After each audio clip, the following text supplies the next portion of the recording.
എല്ലാ വീടുകളിലും പ്രായമായ അമ്മമാരാവും ഇപ്പോൾ ഉണ്ടാവുക. അവരുടെ അടുത്തേക്ക് പല ആളുകളും പല സഹായങ്ങളും ചോദിച്ചിട്ട് വരാറുണ്ട്.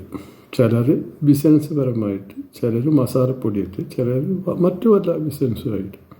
ഈ നിഷ്കളങ്കരായ ഇവർ എല്ലാവരെയും വിശ്വസിക്കും. അവരെ കയ്യിൽ നിന്ന് അവർക്കൊരു സഹായമാകട്ടെ എന്നുള്ള രീതിയിൽ സാധനങ്ങൾ വാങ്ങുകയും ചെയ്യും. എന്നാൽ ഇവർ നല്ലവണ്ണം പറ്റിക്കപ്പെടും. ഈ ഒരു പുതിയ പറ്റിപ്പൊന്ന് കണ്ടു നോക്കൂ.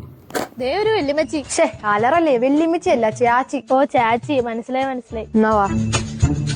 നമസ്കാരം ചേച്ചി. വല്ല പിരിവാണ് തരത്തില്ല കേട്ടോ. അയ്യേ, ഞങ്ങള് പിരിവിനൊന്നും വന്നതല്ല. ഞങ്ങൾ ഉളുന്തി കാർഷിക ഗവേഷണ കേന്ദ്രത്തിൽ നിന്ന് വരുവാ. 6 മാസം കൊണ്ട് കായ്ക്കുന്ന ജംബോ ബോണ്ടം തെങ്ങിൻ തൈ ഞങ്ങളുടെ കയ്യിലുണ്ട്. ചേച്ചിക്ക് വേണോ? 6 മാസം കൊണ്ടൊക്കെ തെങ്ങ് കായ്ക്കോ? നിങ്ങൾ പൂക്കളോടെയാണോ കൊണ്ട് വെക്കണത്? ഞങ്ങൾ ഗവേഷണത്തിലൂടെ വികസിപ്പിച്ചെടുത്ത ഇനമാണ് ചേച്ചി. 6 മാസം കൊണ്ട് കായ്ക്കുന്ന തെങ്ങ് ഏത് നാളുകാർ നട്ടാലും പിടിക്കുന്ന കറിവേപ്പ്, സീഡ്ലെസ് കുരുമുളക്, സ്വീറ്റ് പാവയ്ക്ക. സ്വീറ്റ് പാവയ്ക്കോ? അതെ, കയ്പില്ലാത്ത പാവയ്ക്ക. അപ്പൊ സീഡ്ലെസ് കുരുമുളകോ? കുരുവില്ലാത്ത കുരുമുളക്. അതെന്തോന്നു? അതാണ് ചേച്ചി ഞങ്ങളുടെ ഉളുന്തി കാർഷിക ഗവേഷണ കേന്ദ്രത്തിന്റെ പ്രത്യേകത. 10 മൂട് ജംബോ ബോണ്ട തെങ്ങുന്നേ മേടിച്ച് പറമ്പിൽ വെച്ചാൽ 4 തലമുറയ്ക്ക് തേങ്ങ വറക്കിയിട്ട് ജീവിക്കാം. അതാണ് ഞങ്ങളുടെ ഓഫർ. 4 തലമുറ കഴിഞ്ഞിട്ട് 5ാം തലമുറയ്ക്ക് വേണമെങ്കിൽ ഞങ്ങൾ ഒരു എക്സ്റ്റൻഡ് വാറന്റിയും കൂടെ കൊടുക്കും ചേച്ചി. തൈ ഒന്നിന് 50 രൂപ എക്സ്ട്രാ വെച്ച് അടച്ചാൽ മതി. മേടിക്കാതെ പറ്റകൾ ഒഴിഞ്ഞു പോണ ലക്ഷണമൊന്നുമില്ല. മാഡം പോയി പറമ്പിൽ കുയ്യ എടുക്കാനുള്ള സ്പോട്ട് നോക്കി വെക്ക്. പിന്നെ വൈ ഒഴിച്ചിട്ട് വേണം കുയ്യ എടുക്കാനുള്ള സ്പോട്ട് മാർക്ക് ചെയ്യാൻ. ഇത്രയും വലിയ തെങ്ങ് ഗവേഷണം നടത്തുന്നവർക്ക് ഒരു പച്ചക്കറിക്ക് കിട്ടാനില്ലേ നാക്ക് പഠിക്കാൻ? ഈ വൈ കുയ്യെന്നൊക്കെ പറയണോണ്ട് ചോദിച്ചാ.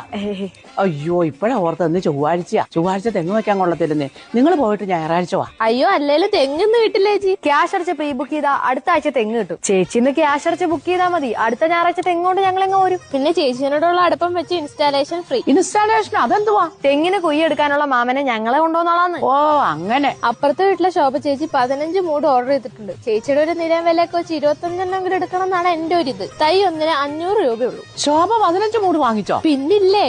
എന്നാ എനിക്കൊരു 30 മൂട് എഴുതിക്കോ. അവൾ അങ്ങനെ പിടിക്കാവണ്ട. സത്യം പറയേച്ചി, നിങ്ങൾ റോയൽ ഫാമിലിയിലുള്ളതാണോ? ആദ്യം കണ്ടപ്പോ എനിക്കൊരു സംശയം ഉണ്ടായിരുന്നു. ആ ഒരു ആഠ്യത്വവും വാശിയും, പിന്നെ ആ മുഖത്തുള്ളൊരു രാജകലി. അയ്യോ, അത് രാജകലയൊന്നും അല്ല. കടുക് പൊട്ടിത്തെറിച്ചപ്പോ മുഖത്ത് വീണ പാടാ. കണ്ടാൽ റോയൽ ലുക്ക് ഉണ്ടെങ്കിൽ റോയലൊന്നും അല്ല. നോണ. ഷോ, ഈ കൊച്ചുങ്ങളുടെ ഒരു കാര്യം. നോണയൊന്നും അല്ല മക്കളെ. നിങ്ങൾ ഇവിടെ നിൽക്കുക, ഞാൻ കാശെടുത്തോണ്ട്. ഓ ആയിക്കോട്ടെ ചേച്ചി. ശോഭേ, നിങ്ങളുടെ ജംബോ ബോണ്ടം ഡെലിവറി ആയോ? പറ്റിച്ച് ആ കള്ളക്കൂട്ടങ്ങൾ എന്നെ ചതിച്ച എന്റെ 7500 പോയി. ചേടെ എത്ര പോയി? എന്റെ 10,000 അല്ല 5000 പോയി ശോഭേ. അപ്പൊ തള്ളയുടെ 15,000 പോയി. ഇപ്പഴാ ഒരു മനസമാധാനമായത്. 7500 7500 അവിടെ അത്രയെങ്കിലും പോയല്ലോ. അത്രേ ആശ്വാസം. എന്നാലും എന്തായിരിക്കും ആ ജംബോ ബോണ്ടം?